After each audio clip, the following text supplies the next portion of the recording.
and welcome to the Feels. Our sponsor for today's episode is Gold Rush Extracts. Experience true full spectrum with Gold Rush.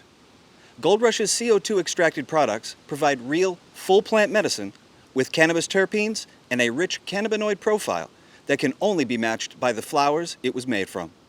Experience the purity and potency of Gold Rush's extracted products, offering a worry-free, anxiety-free high that leaves you feeling great even after the effects subside. Ask for the full lineup of Gold Rush products at Feel State today. My two guests today are Dave Blum and Bryan Bedwell, two of the primary forces behind SK8 Liborius, a skate park they built inside a Gothic church. Unfortunately, on the night of June 23, 2023, the church caught fire. Today's episode is filmed inside the remains. Dave, Bryan, thank you both very much for being guests on the Feels. No problem. Yeah. Thank you. Can you take me back to the night of the fire? How did you find out about it? I mean, he called me. So I was here. Actually, we were. I just put my kiddo to bed, and then I was. One of the guys from next door came over and banged on the door real hard and was like, "Hey, it's the church. The rectory's on fire." So we went down there to go look at it. He said it wasn't like it was just in the kitchen. So we ran down there, and by the time we got down there, though, there was flames coming out like the kitchen door and stuff. And I was like, "All right, get out of here! Like, let's get everybody out." Sent the guys around to the neighbors to let everybody know what was going on. There was a fire and stuff. Called the 911 immediately. Then I called Dave second. And then I called some other people that are involved. Neighbors and stuff like that. And we just got everybody out and waiting for the fire department to show up. They said they might be able to contain it into the rectory building, but the wind started picking up pretty hardcore, and it was just blowing the embers right onto the church, the roof of the church here. The official cause was the fire started in the rectory? Yeah, from what we've known so far, they said it's electrical fire. We should actually be able to get the reports should be done soon from the city, but we were in pretty close contact with all the inspectors and stuff that came through, and they were all pretty much on the same page with it. And there was a spot, and you could see in the bathroom or in the kitchen there, where like the cabinets are just totally burned down. You know what I'm saying? Like and then the rest of the cabinets in the whole place are like fine, in just that room.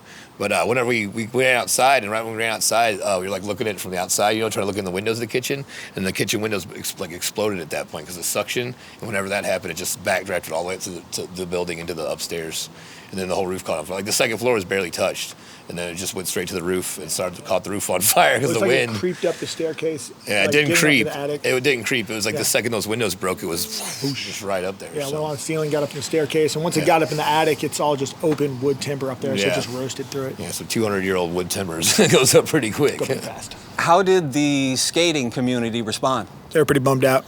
They were.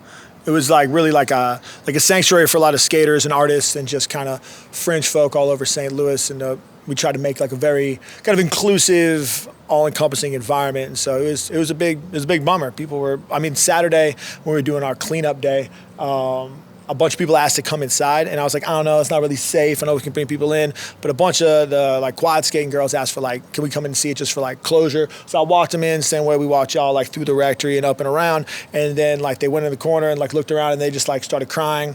And then I brought like the rest of the day, there was like every time I brought them out, there was another group of people waiting to go in. I probably brought, like 30 people in. They were like, they walked out like hugging each other, like weeping and shit. Like it meant a lot to a lot of people. It was a important like third space for a lot of people in a lot of different communities, artists, skaters, drone racing, theater, a ton of different stuff, graffiti, a lot of different communities we tried to make a home for here and there. They were all pretty bummed out. How did the city respond? They were pretty bummed out too, actually. Yeah, we had a lot of friends in the city, that we've been doing this for a pretty long time at this point, and they were people in the office for the inspections and stuff where we were trying to get all our permits through, and we were almost ready to get our permits to start construction, and jumped through all the hoops and everything. They said that they were crying in the office that morning when they heard about the fire because we were so close to getting everything together, and it was like, boom, done. Yeah, for real, like if we'd have been the fire had been maybe like 2 or 3 weeks later, like it burnt on a Wednesday into Thursday, and that following Monday after the weekend, I was supposed to go meet our architect, Gabe McKee, at his office,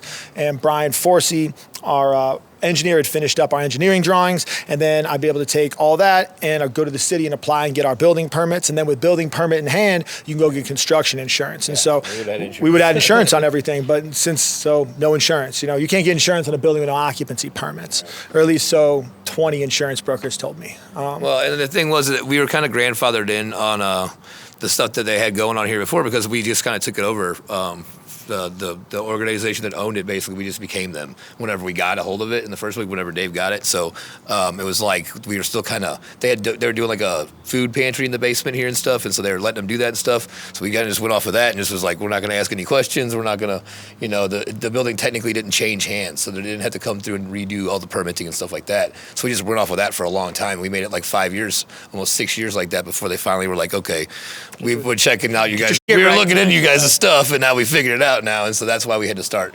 That's why like 4 or 5 years ago we started doing some new fundraising stuff, and because we basically got shut down, and so we were, you know, we still would let people come in every once in a while and view the place or whatever. You know what I mean? I mean, prior to that, we funded. Me and Bedwell funded all the construction to save the building by throwing like giant underground raves and punk shows in the basement. I mean, that's how we paid for everything. It's a hardcore, crazy hardcore of every genre you could think of. Yeah, for years. But you know, I'd say in general, the city, you know, they.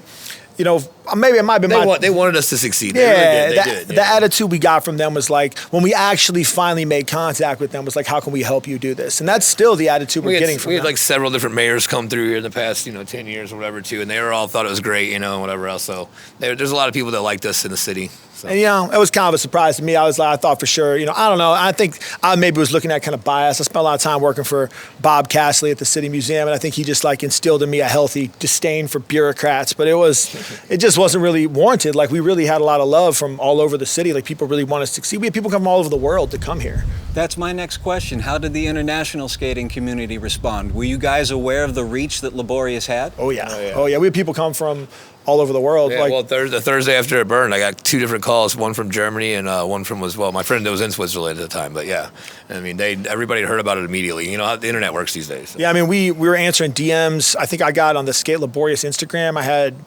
around 3,000 DMs. So we just figured out by how long it took us to like copy and paste them for 2 people. And a good chunk of them I couldn't read. They were in like other languages. And then we there was Chinese, Japanese, Portuguese, German, people from all over the world were just sending out condolences. There's hundreds of DMs from all over the world, and all of them were like crying face emojis and broken heart emojis and stuff like that. Yeah, definitely gives us a lot of motivation to keep moving on. Hell yeah. Dave, you've been quoted as calling skateboarding a vehicle for community and camaraderie. Do you see the same qualities being fostered by cannabis? Yeah, I think so. But in different ways, I guess, in my opinion. How so?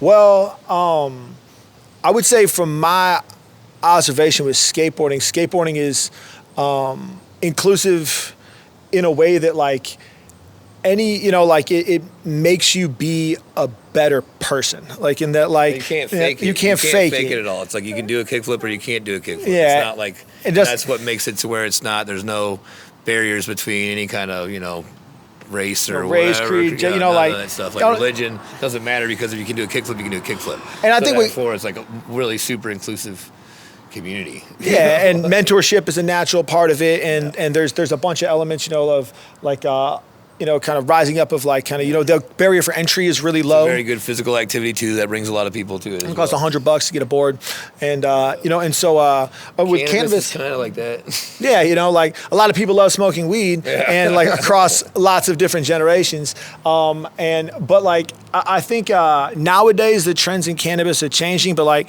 one of the things with skateboarding that's dope is to see like a lot of people would go out with their parents skate, and then they bring their kids here, or people from different socioeconomic backgrounds. You see some kids from like West County here skating with kids from like Walnut Park on the north side, and that within cannabis, I think it's more inclusive now because I think nowadays with cannabis, it's this whole legalization of everything made it to where like there's people from all over other places that came here and started taking it over, to where it's not like.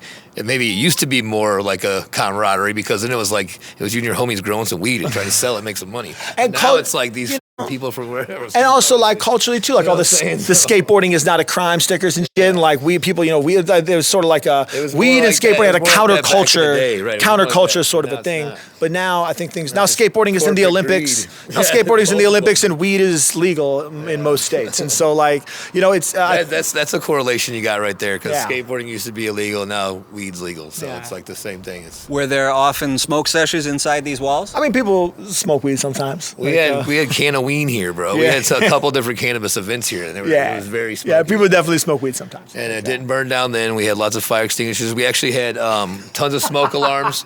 Tons of smoke alarms I changed all the time. When I first came here, it was like, right after they'd got it for a little while, and they'd had it for a little bit, but I was just like, there's things we have to do, guys. We had to have exit signs. We had to have lit up exit signs. We had to have smoke alarms. So we did all that. So we were very on top of all that stuff. And in fact, the guy that was in the rectory when it started burning, the smoke alarm was what woke him up and made him be able to figure out what was going on. And so we were very safe here with the Yeah, we were very careful. But yeah, there was definitely some weed getting smoked in here. Well, also, Bedwell and I both have like a construction background, and so like we are aware how to build things safely and how to do stuff, and so we made sure to try to make it as safe as we could. But yeah, there's some weed definitely got smoked in here. Man, the one time that they had the can of weed thing.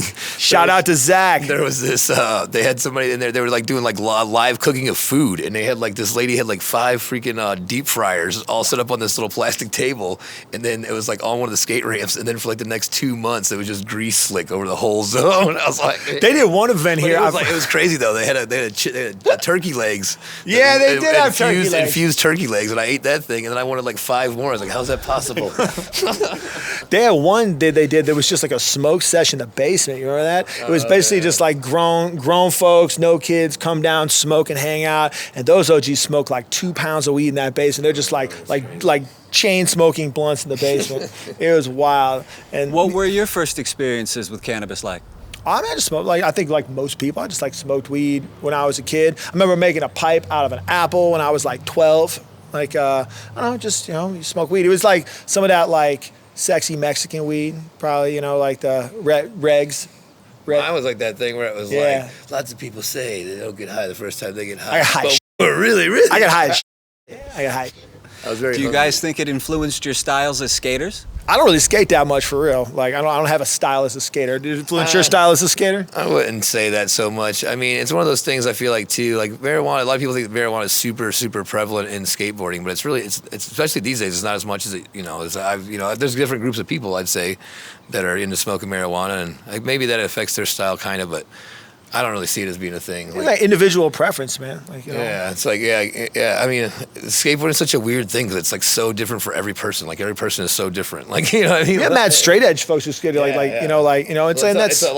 a really intense like athletic sport too. So there are a lot of people that are like totally like my body is my temple, type of shit. So. Now, Bryan, you build skate parks. When you see what's going on behind you, what does your mind envision? I envision an open air skate park, at least partially. I know a lot of these guys want to have like still some roof on or something possibly, but I think that like an open, like it would be like the ruins of the building, but with like a skate park in it. Maybe have like the front end of it, maybe have like some space in it, and have like a climbing gym up in the tower or something would be really sick that goes all the way to the top, and then have like badass concrete skate park that maybe has like a doorway that goes out to the yard, so there's some in the yard too, and then like an amphitheater type of area for the community to be able to do whatever they want to, and that would just be an all. That's one of the things that the neighbors really, really want would be something like a gathering space, outdoor gathering space of some sort. So we want to include that too, and maybe like a little parking area in the back. That's what I want. And I'm all for that idea. I just think I want to try to put a roof on it if we can, which is a real daunting goal that I think is possible to not be able to be feasible.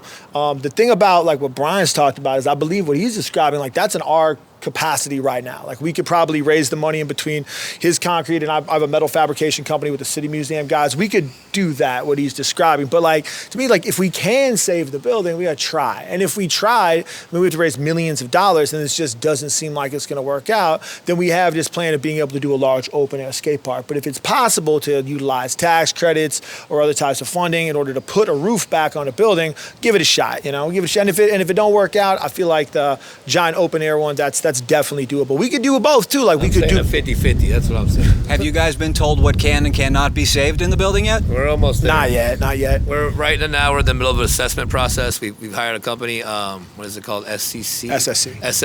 And they're like they have a bunch of mechanical engineers and structural engineers. Architects. Yeah, and structural engineers.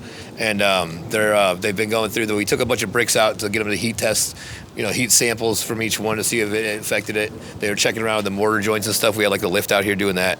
So it was, we're on our way, but they still need a lot of time to crunch all the numbers and figure stuff out. We had a drone, STL drone from above guy or whatever, right? STL Justin from STL and above. That's it. Yeah, he came through and did a bunch of drone footage of the whole place to trying to get the just so they can look at it, the tops of everything and stuff like that. So Up in the tower. It's in the process right now, and that's basically we're in this holding pattern right now of that. So we're getting ready to have a design charrette.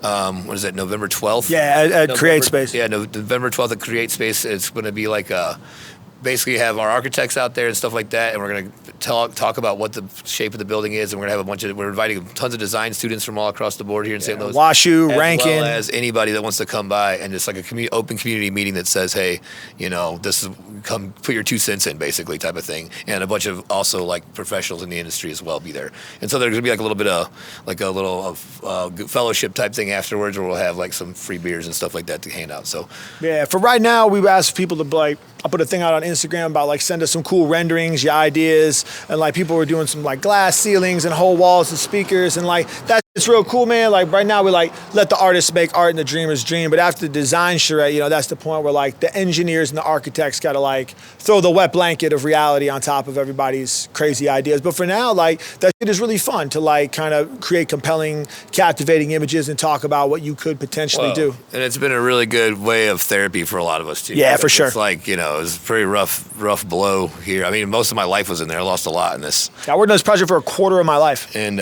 so in order to stay positive about it, this is like so many people coming through and being in support of us, plus having all the cool design ideas that they're giving is like really makes it a lot easier for me to deal with. You know what I'm saying? Like, it's cool to see people give a too. Like people really, really give a fuck. It's hard. I know for me, and I'm sure for you too, it's kind of tough. You don't really know what it looks like from the outside in, because all we did was look around and see problems. Like, oh, that's broken over there. We got to fix the roof. We got to do this and that. But it's like I don't really, until it burnt down, really necessarily notice what it meant to so many people, because we're so deep in it, looking at, we got to fix this, that's broken, do that. We did though. We had so many awesome people that are always here trying to help us out and stuff. So yeah, I mean, can't look down at that. Well, I'm not looking down. I'm just saying, like, you guys built Skate to serve the underserved.